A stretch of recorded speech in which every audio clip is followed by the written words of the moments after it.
Sino ka? Ikaw? Sino ka ba? Wala kang pakialam kung sino ako. Ang tinatanong ko, kung sino ka at bakit ka nangingialam. E di wala ka rin pakialam kung sino ako, di ba? Pakialam, Mera. Umalis ka nga dito. At bakit mo naman paaalisin yung ate ko? Ano? Nagtataka ka?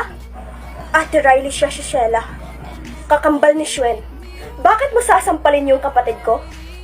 Gusto mo ikaw yung sampalin ko ulit? Hoy!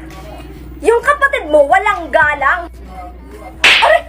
Ngayon alam mo na kung saan nagmana, di ba? Napakabastos mo namang babae ka. Siyempre ako to. Binabastos mo ako eh. Natural, babastusin ni Rita.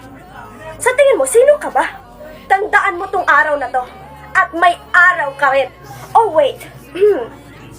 October 24, 2023, 8:20 AM. I gotcha. Tandaan mo mukhang to.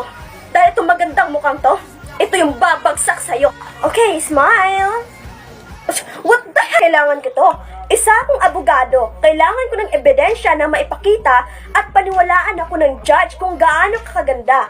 Sabi mo, yung mukha mo na kinakatakutan ng maraming tao. Stephen, let's go.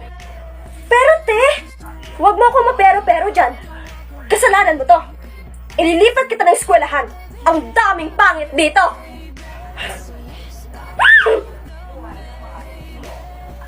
Pangit mo mukha mo. Akala mo naman kung sino maganda. Miss Principal, pasensya po sa kaguluhang ito. No, it's okay, Miss Santiago. Kanina na rin ako naiirita sa babaeng yon, talak ng talak. My gotcha.